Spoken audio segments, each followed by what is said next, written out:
Would you check it? All right. I think we're good. Good morning. Good morning. We've had some technical hiccups, as we often do in the morning. So I hope everything is fine. A special welcome to you. I don't know why I have my light on. Why is that on? Is it off now? Now it's off. Okay. All right. Okay.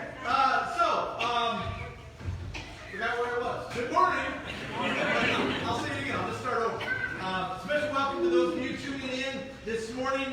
Don't forget there is a Bible class sheet on the website, and it's there for you usually by Thursday or Friday most weeks, and there for you to be able to see. Hopefully you can take notes from home.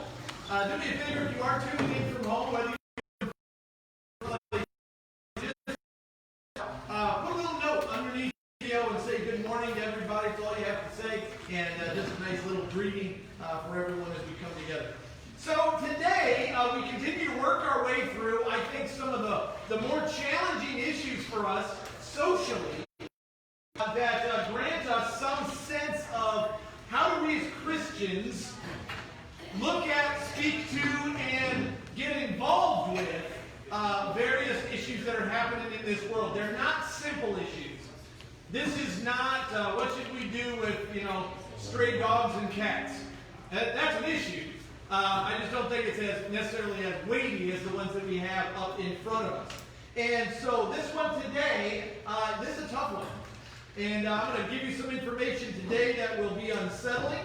And I can tell you that the more I read about this, the more I guess, involve my own sense of what's happening in this world in regards to this. This is a serious, serious problem. I'm also going to tell you that this morning I'm going to reduce this conversation to simply the war on women. Right? The slavery issue actually is immense. Whether it's people globally being stolen for work, being forced to work in other countries. I don't know that that's a huge problem in our country here, but sex slavery is a huge problem in our country and worldwide. And has been for a very, very long time. But I'm going to hopefully give some insight, some understanding into how we can help and be involved in things that are helpful. And I don't mean to say I'm going to do advertisements for groups and organizations. That's wonderful. And if there are groups that do that, I want to talk about what you and I can and must do as Christians to be able to combat this. Top of your page, just to see this today, I want you to know there are more slaves today in the world than combined for 4 centuries of transatlantic slave trading. There are more slaves currently, right now, than there were for 4 centuries of transatlantic slave trading by the raw numbers. So across the globe, right now, more slaves than, in a sense, ever before that you and I would imagine. And that seems somewhat stymieing, right, to be able to go, how is it possible? Because we have the sense that, that was in the hundreds of thousands, perhaps, over 4 centuries. And the number that's being abused and so forth in the world today is immense. It is absolutely immense. Human trafficking, according to some data that I've found, human trafficking impacts people of all backgrounds, and people are trafficked for a variety of purposes. Men are often labor jobs, while children are trafficked into labor positions in textile, agricultural, and fishing industries.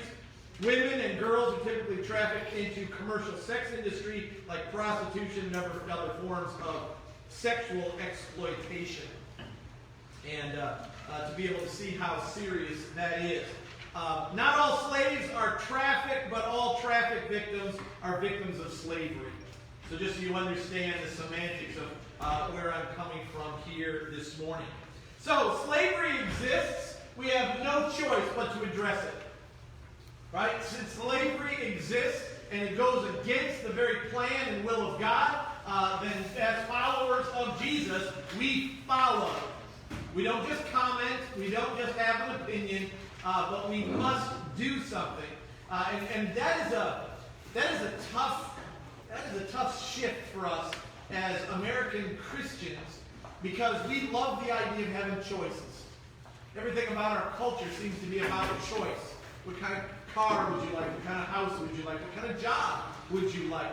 And things like that. We love choices. I remember back, I'm a Macintosh guy. I've got a Macintosh here, got an iPad up here. My iPhone is filming this class. I've always been a Macintosh guy since I was in education. Macintosh was big in education for a long time, still is, I suppose. And I remember when these, I don't even remember what they're called now, whether it was an iMac or something, but they had colored cases that you could get. Green ones, blue ones, red ones, all these things, because you wanted to customize your computer to fit. It's the same computer, it just has a different pair of pants on, right? And it was just, it says, oh, I have a blue one, I have a green one, and so forth.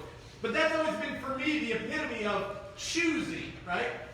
If you are a follower of Jesus, then we got to follow Jesus, right? So what Jesus says, what he does, and what he commands are simply marching orders for us. Now, I know that that's hard to jump into, so we can wade into it. That's the point of coming together as Bible class and so forth, to be able to be shown, taught, and motivated, and hopefully mobilized. So we're all in different places, but we all should be moving to be able to recognize what God has called us to do. First of all, is we are created equal. We are created equal. In fact, is there anything in our culture outside the gospel that has the perspective and heart transformation needed to eradicate slavery? I want you to think about that. Is there anything in this world outside of the gospel that you think, because we are still democratic, we have the ability to make laws and repeal laws? We're going to be dealing with that here this next month, where we're going to have an opportunity to vote. And actually, there's some amendments and things like that. The way that we work as a country is by a show of hands. How many would like this? That's how we vote, right? And it even comes down to laws and things like that. There's a reason that abortion at one time in this country was absolutely illegal. And then there was a time, because of vote, that abortion was legal. And now it's somewhere in between, right? Because of how many people agree, how many people want to see this. So if we wait for the powers that be, right, the legality, the administration of government and things like that to eradicate something that we believe is evil, the challenge will be, who says it's evil? Right? So if there isn't some absolute, some moral compass that says this is wrong, it's still wrong, it's always wrong, mankind is going to change. I don't have to lecture anybody here on, has our culture changed in some ways? Right? They're moral absolutes. Yeah, absolutely it has. Right? It has changed dramatically, where we said the compass used to point this way. And in some ways, it's pointing pretty dramatically another direction. Some of them have just shifted a little bit. Right? I was thinking about this last week. I was talking about marriage, because that's the next subject we're going to talk about next week here. And so I was just having a conversation. I often do this, by the way. If you happen to stop by my office the week before Bible class, you become my muse sometimes. You kind of go, why did Pastor ask me that? Well, I probably just, man on the street questions. Okay, and I'll say, hey, how's your day going? What do you think about gay marriage? Right? And that's what I asked somebody this last week. We had a little 10-minute conversation. I said, what do you think about it? And we discussed it and talked about it a little bit. And what do we see, and how do we gauge, and how do we draw conclusions if we do have one? How are we pressured by the things around us to have certain opinions about things? I can tell you my perspective on sex slavery and sex trafficking for us is that most of us just want to forget about it. We don't want to think about it. It's an awful, horrendous thing. And yet we're learning more and more. When I lived in Paw Paw, where I came from before this call, we were just off of I-94. And that's the main artery between Chicago and Detroit. And they said that was actually a very highly traveled artery for sex trafficking. Huge. And somebody once gave a report based on just the raw numbers of stops of vehicles and things, and the women that they found and so forth, and extrapolated what they thought was traveling on a year-to-year basis, and it stymied you. Tens of thousands of girls and women that were being trafficked back and forth. And that was in my own backyard. And you just want to go, I don't want to think about this. And yet the gospel directs us otherwise. So here's how, right? First of all, the gospel, I want to give us some understanding here. The gospel begins with God. Come on now. So if you're looking at that, please jot that down. The gospel begins with God. It doesn't want to talk to me. Must be that Mac. It's touche. Touche. All right. Okay. All right. We're gonna. So jot that down. The gospel begins with God. That's letter A. Ladies, would you open up to Psalm chapter 24, verse 1, and gentlemen, would you look up Ephesians 6:9? The earth is the Lord's, and the fullness thereof, the world and those who dwell therein. The earth is the Lord's. Everything belongs to God. Everything. You and me and everything in creation. That gives us a little shape to understanding this idea of slavery.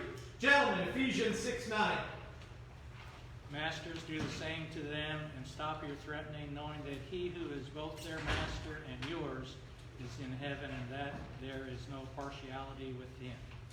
Notice that God is saying, listen, slave or master, there's no partiality in God. We're all equal. We're all created equal. And to understand that. So when we look at the gospel begins with God. God's the authority. So, and this, I'm telling you, this gets us out of, well, it doesn't get us out of, it addresses so many problems we have in our world today. Right? When you think of inequality of all sorts, whether it's racial inequality, financial inequality, ethnic inequality, background inequality, educational inequality. I mean, so much of that we show bias and preference and isms of all those kind of things, whether it's, you're too old, you're too young, all these kind of things. All of that is treated by God saying everybody's equal. Right? Treat everybody the way that I have. I died, right, for all people. I didn't just die for you folks and you folks. Sometimes I've noticed that many times in our own country, and I've shared this with you before, that in our own country there is a certain patriotism that comes with being Americans that is idolatry. Right? That we look at kind of, well, America is the best country in the world, and so therefore everybody should be American. Right? And then we start saying phrases, it's my God-given right, and I've told you about that. So we can slip into that. It's good to be proud of your country. It's good to think that these are good things. We want to continue to promote these things. But when it becomes an idol, you're not going to find any place in the Bible anywhere that says, my desire is that all the world would be like the United States of America. Okay? Now, are there some things, some tenets of how our country began that I think would glorify God? I hope so. That's what we planned. But if we drifted from that because of our own piety and our own ego, absolutely we have. And that's something that we recognize is very, very true. All right, I'm going to do this now. All right. Letter B. God created all people everywhere in his image. Everywhere have been created in God's image. Right? So there is no male or female. There is no superior. There is no inferior. In fact, when God deals with the issue of masters and slaves in the Bible, they're more of work relationships. Right? They're talked about as here's the breakdown and so forth, but it's never about these are owned, these are abused, these are less than, and so forth. It's just the structure of the world. It's not, this is a weird analogy maybe. You guys remember a character in the Old Testament, King Solomon? Most of us know King Solomon. Wisdom and things like that. Right? He had harems upon harems of wives. None of that honored God. None of that was God's desire. And yet God still blessed Solomon with wisdom and power and influence. But he didn't say, have as many wives as you want. The rule for Solomon was still the same as all of us. One. He just decided to deviate from that. So when we deviate from what God has called us to do, it doesn't make us, unimportant or unavailable, but it does. And it actually cost Solomon a great deal. Right? He eventually slipped away from God with the influence of many of his pagan wives. And because of all the influences that they naturally had in the intimacy of that relationship. All right? If we were to look at, and I guess I'll do this. I'm sorry, people that are tuning in at home, look at my big bald head coming across there. 407 years ago, our fathers brought forth on this continent a new nation, conceived in liberty and dedicated to the proposition that all men are created equal. Right? I imagine that Abraham Lincoln probably got that from his understanding of God's word. Right? That he understood that, you know what, we have gone a route here in our country, in the early kind of fledgling level of the United States, and we were wrong. The slavery issue in our country early on was wrong. And in fact, the Christian church at that time was wrong not to act and speak up. Right? And I will be bluntly critical of the Christian church during those times. It was absolutely wrong to be silent or even to participate in any way. We see today that we go through and we look at some of our founding fathers and like they owned slaves and they contributed to this and so forth. That is wrong. There's no way to say, well, culturally that's the way it was. Okay? From the onset of creation, slavery is wrong. It goes against the plan of God that all men, all women, all creations, Homo sapiens are equal. Right? And for us to think anything else is just simply incorrect. Go to the next one for me. Genesis 1:27. Somebody have that for me, please? Thank you, guys. So God created man in his own image. In the image of God he created him. Male and female he created them. So, created in God's image. It doesn't say that certain people have God's image, or men have God's image, or Hebrews have God's image. There weren't Hebrews at the time of creation anyhow, but this idea that God somehow was selective in what he had. Not at all. It just says all mankind is created in my image. That means that we are implanted with the soul. That's what makes us unique from all other creation. Our animals don't have souls, trees don't have souls, mountains don't have souls. It is unique to mankind. All right? Job 31:15. Somebody have that. Did not he who made me in the womb make him, and did not one fashion us in the womb? It talks about the uniformity, that we are created the same. I've heard this, you know this as well. No matter the color of your skin, right, you bleed the same. Right? No matter your ethnicity, you bleed the same. No matter your job, you bleed the same. Not to be graphic, but the idea that you and I are the same through and through. There's some window dressing that changes a bit. Right? It's like poking fun at somebody with red hair or somebody with no hair. Okay? Right? It'd be like, well, listen, okay, that's some window dressing. She has more window dressing than I do. But it's through and through, we are still the same genetically. Right? We are human. And when we see things like that, that starts to remove these ridiculous barriers that we have decided are meaningful.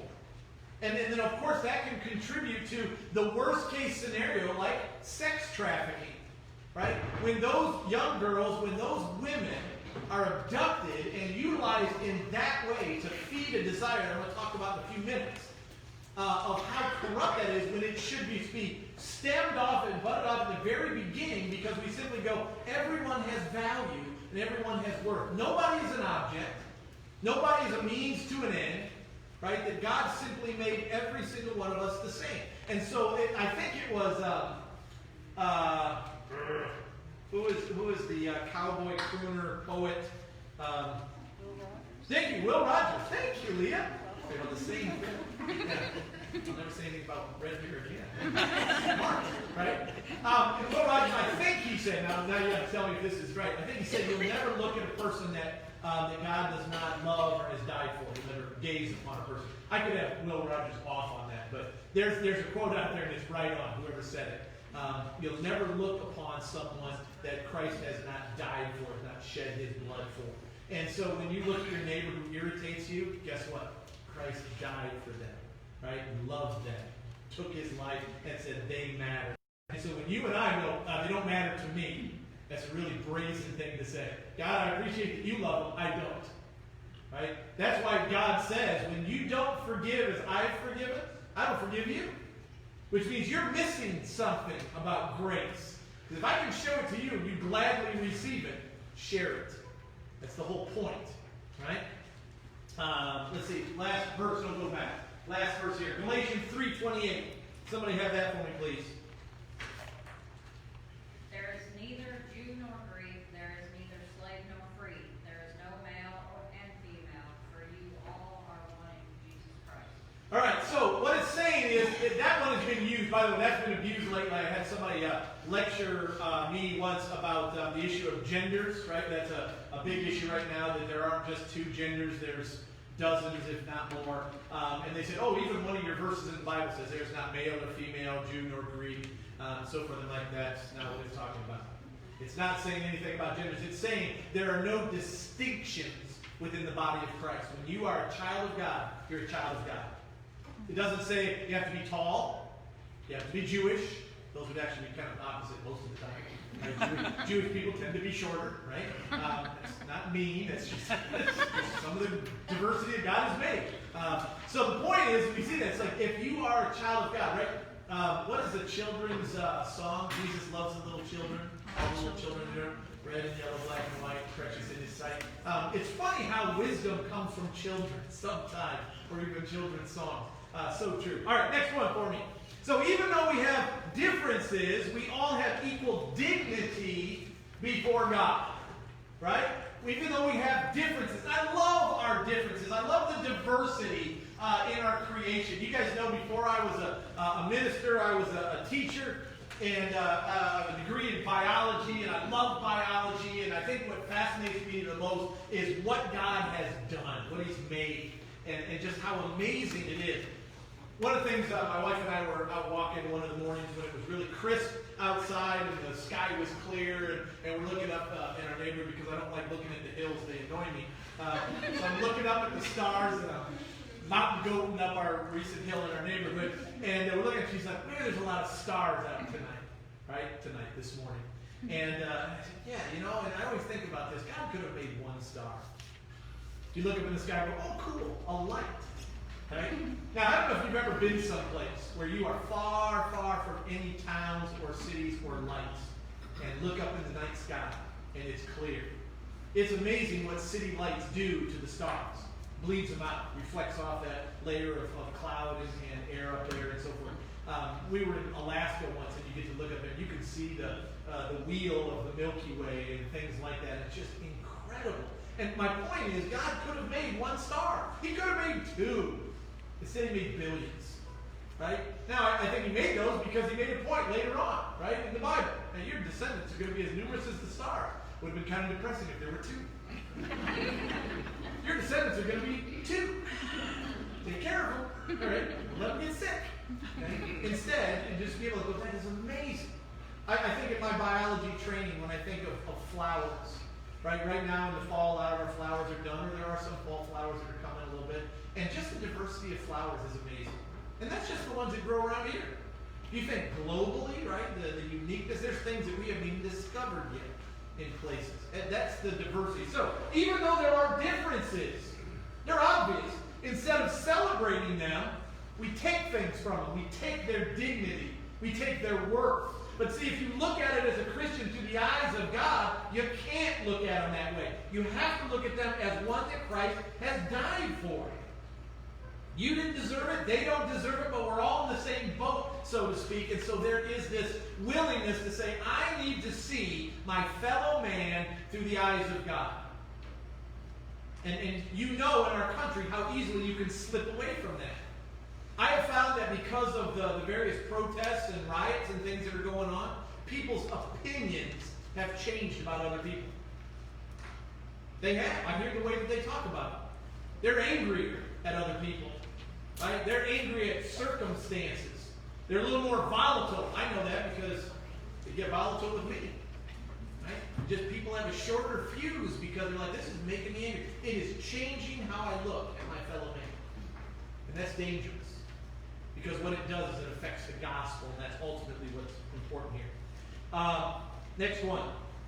Letter C. God denounces physical abuse. Let's just look at 1 Timothy 1:10. He talks specifically here to slave relationships. Somebody have that? 1 Timothy 1:10.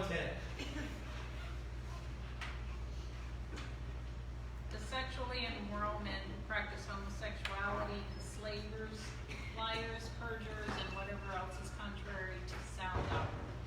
So there's a list. It's always good when God gives a list. He talks about the many things that are wrong and the things that are included. We look at those and say, I want to make sure that we're recognizing, we as Christians, are we managing our own faith witness? Are we demonstrating what God is calling us to do? Right? Are we being sexually pure, not immoral? And I'm going to touch on that a little bit this morning, at least I hope, in a way that helps us. Next one. If this biblical truth would have been embraced and obeyed by Christians in the 8th and 9th century, African slave trade would have never existed in North America and Europe. If we would have embraced this, slavery would have never been an issue in our country. I can say, in looking at the whole world, if we embrace this from the very beginning, slavery would never have been an issue. Even in biblical times, I don't believe it would have been. They would have just said all people are created equal in dignity that God has, installed in them, as it were, through creation, and so there it is. And come up with other ways to work and interwork and things like that. But if we followed that, that's what would have been true. Many cultures of the world do not believe God created people with equal dignity. There are religious rationales between this, right? In the Muslim faith, if you read the Quran is not altogether different than what the Hebrews in the Old Testament believed about themselves. They believe the Hebrews are the chosen people of God, and therefore everyone else are Gentiles. They're outsiders. Probably not saved, right? Or can't be saved or redeemed, because they weren't really planning on the gospel Messiah the way we now can. They just thought we were chosen by God, and if we just obey, we're good. They weren't even sure there was necessarily a heaven. They just knew they were God's people. Muslims, there are the Muslims and there are the infidels. It's not altogether different from the Hebrews and the Gentiles. The chosen, right, and the not chosen. And so we see that. Hindus, you know that in the Hindus there's the caste system. You know that at all about India. Mother Teresa used to minister to the group that was called what? The untouchables, right there. The lowest of the low in the caste system. And you are born into a caste. You can't leave the caste. Caste is C-A-S-T-E, by the way. It's a category.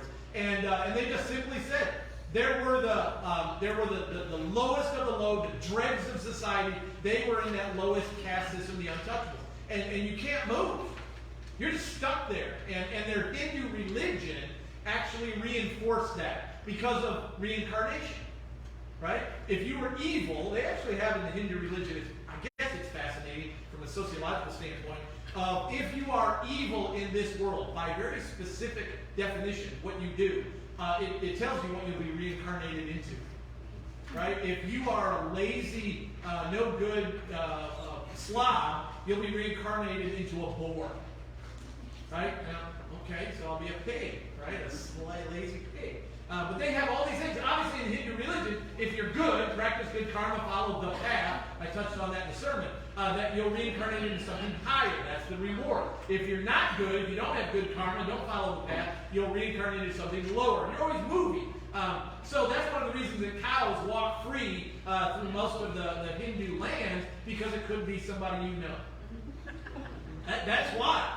They're holy in a way because they believe they're not a divine animal. They believe in so many gods in Hinduism. There's thousands of gods. A couple of big ones, but thousands and thousands of gods. And so forth to see that. Buddhists, same thing. Those that can ascend through nirvana and enlightenment. Buddhism is very New Age. So if you do New Age power crystals, that was really big back in the 80s and 90s and so forth. It's it. If you like Star Wars is very much about New Age, right? Because the Force.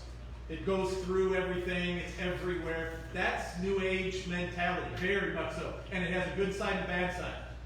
So there's the Force, the dark side, and so forth. So don't worry about being sucked over to the dark side by watching Star Wars. Just be aware that that's where that's coming from. Obviously, atheists, atheists are just, you are who you are by chance. There's no God involved, so therefore, if you are successful and powerful, then lucky you. You know, they wouldn't say God bless you. They don't believe in that. They would just say you're lucky, and if you're not, you're unlucky. They're the ones that I think send me those Facebook announcements. Pass this on so that you'll get good luck in the next 24 hours. Okay, go to the next one. So the link between pornography and sex slavery I want to highlight today, because this is one of the places I believe that we have to be involved as Christians. There is no other time in human history where we have greater access to pornography than right now. Smartphones, the internet, really lax laws on it, and a very high demand for it. In fact, on most college campuses, they've done this survey really for the last 25 years, but the most recent one would say that 90% of males on campuses have accessed pornography in the last week. 90%. Now, I would say, I'm going to send my kids to a Christian college, right? That'll be much better. It is better. 80% of the males on Christian campuses access pornography in the last week, right?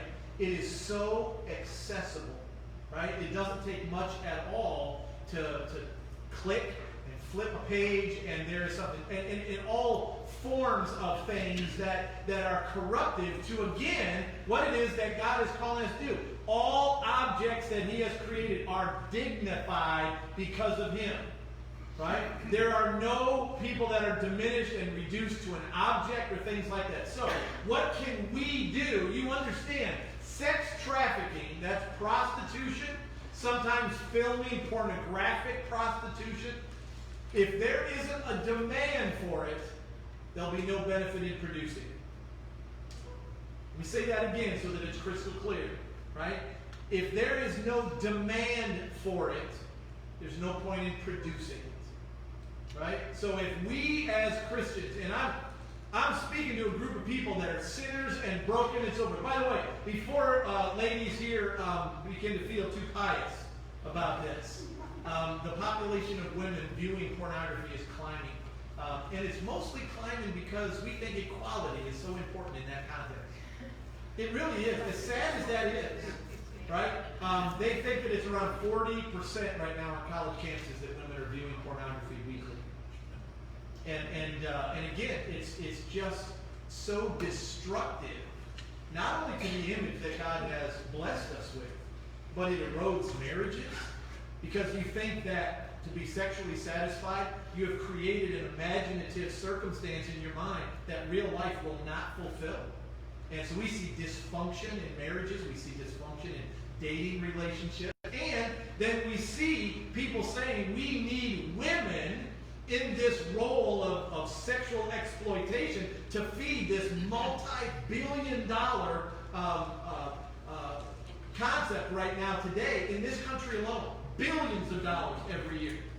So one of the things that we must do as Christians, men and women, is we stay as far away from pornographic material as possible.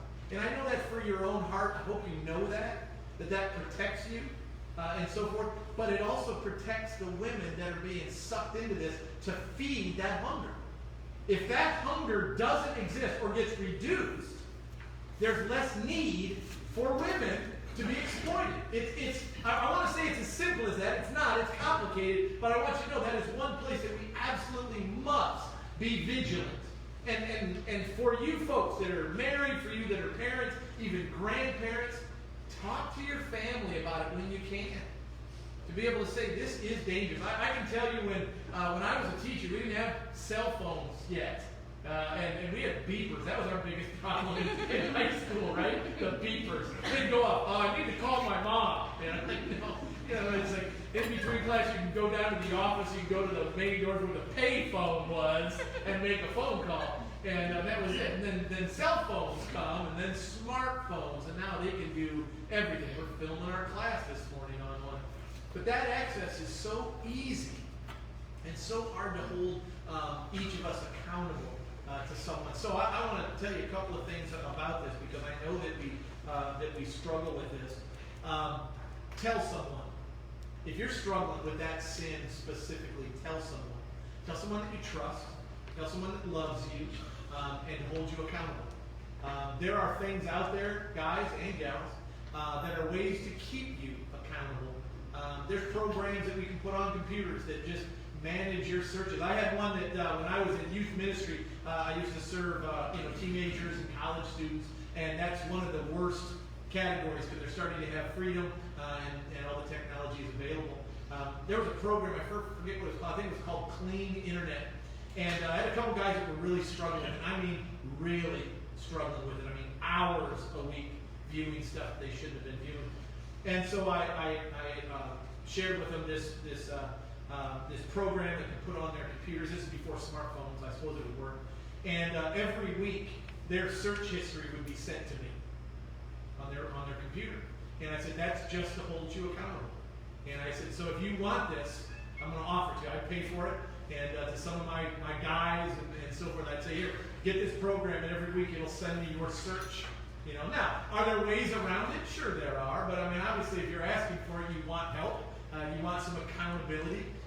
Usually in a room all by yourself, in a college dorm room or something like that, not a lot of accountability. Right? It's just your own personal fiber. And so that's for us as parents. Talk to your kids. And even us as grown-ups, it's also a problem. You know where they're seeing a real growth of it? In retirement homes. Right? As the internet is growing and things like that, they're viewing porn online. And as that, and we laugh about it, but we laugh because we're uncomfortable about it, but it is a problem that erodes and obviously continues to provide a need and a desire for exploitation. Okay? And the need to do that. So this is not just a distant problem that somehow we need to, raid semi-trucks and windowless vans and things, and they're carrying, girls around and so forth. We recognize we actually, as people in the suburbs, we commit that sin and we contribute to the exploitation of women in this way. And that's one of the main ways I think we can really commit to making a change. Next one. Fighting slavery begins with believing the gospel. Fighting slavery begins by believing the gospel. See, the gospel we recognize, first and foremost, we recognize God's in charge. When God's in charge, then we look to Him for guidance. We don't debate it. We don't decide that some things I'll follow, some things I won't. I just simply say, if God says it, I believe it, that settles it. Period. Right? The second thing we see in the gospel is that Jesus Christ died for all mankind. There is nobody that is removed from that. Every single person you draw eyes on today that is breathing, right, has been saved by Jesus Christ. A lot of them don't know it, but they have been saved, right? It's not as if when they come to faith, somehow Jesus has to die for them again. Jesus died the perfect life so that all mankind, past, present, and future, however long we have that price has been paid, right? And so when we see that through the gospel, now when you look at that difficult coworker, right? That person that you see on TV that just behaves so hatefully, and so forth, you recognize Christ died for them. That should change how we see them. Change how we see with a dignity and so forth. And that calls, next one, us to proclaim the gospel. All right? Philippians 2:7. That's just actually before our reading that we're going to preach on today. Philippians 2:7. Somebody have that? But emptied himself by taking the form of the servant, being born in the likeness of man. That is such a humbling idea. It's the Greek word is doulos, and it means slave. When he says humble himself as a servant, it says that Christ was willing to reduce himself. I often draw this connection. When I was a young kid, I watched a cartoon on TV. It was like a cartoon movie, one of the few that were out like that. Gulliver's Travels. And if you know the story, and to be honest, I'm not an expert on who wrote it. Do you remember? Jonathan Swift. There you go, Jonathan Swift. All right. I was asking because I didn't know. I was not actually quizzing people, so thank you, team. There was a cartoon movie. What I always remember is this. I always thought Gulliver was like Jesus, right? Gets washed ashore on this land of Lilliputians. And Lilliputians are these little tiny people. he's passed out on the beach, and they get on top of him, they tie him down, and they tie his hair down, and they stake these ropes and things like that to protect themselves from the giant. Right? And they're this big, according, in relation to me. And I realize this, and so when he comes to, there's people standing on his chest, and they've got spears, and like, get down, the giant. And I imagine that's like Jesus coming to earth, right? He is a giant in his divinity. And yet, Gulliver, for the most part, submits to the authority of the Lilliputian king and the people. He could have just gone, squirt and knock him off or whatever. He submitted to them, and I believe that's really what Christ does for us. He said, I will make myself a slave, even though I have the power of the universe at my disposal. But I'm going to do that, one, so that I can save them, and two, so I can set an example. Bring yourself down to the level of those around you to understand there is equality. The last line here is this. When the gospel changes our lives, it changes the way we encounter our culture. When it changes our lives, it truly will change that. And folks, when it's something as horrific as sex slavery, I think it'd be great if we would have law enforcement that would stop vehicles and free those women and so forth. But that is actually, even though I support that, absolutely, that's when we're dealing with the symptoms. We got to deal with the cause. And the cause is sin, the cause is sexual deviancy, the cause is the desire to be satisfied because someone else is less than me. And guys, when we start to change that and see that the gospel actually has saved all people and redeemed all people, and I look at all people that way, it starts to change how we look at children. It changes how we look at the homeless. It changes how we look at different ethnicities. It changes how we look at people at different economic levels, foreigners, whatever. It changes us, even other people of sexual orientation. We look at them and say, you are one that Christ died for. And so the dignity that Christ brings, because you were worth saving, is how I need to treat you. And it's also, folks, how you ought to require people to treat you. If somebody diminishes you, don't live with that. Right? Instead, to be able to say, Christ died for me. I'm worth that. And that's more than anything that anybody's going to imbue upon you. All right? That's a challenging subject, and I have only scratched the surface. But I want you to know if we focus on that gospel, so much improves, so much changes, and gets stronger for us. So my encouragement as we wrestle with this, pay attention to the pornographic influences around us every day. Movies that we may watch and support financially, things that we wander into online, things that we don't talk to our loved ones about or admit to. And so forth, because if we continue to feed that sin, the things that contribute to those things will continue to grow. And we'll just scratch our heads and go, I don't understand how it's going to stop. It stops with us as people. Let's pray. Heavenly Father, I thank you for your love. I thank you for your consistency, Lord, that you demonstrated perfect love to all people. Lord, if we are your followers, let us follow that lead. Love people with our whole hearts. Love people equally. And Lord, demonstrate a common dignity that comes from you through us to the people around us. Lord, bless us this week. In the name of Jesus, I pray. Amen.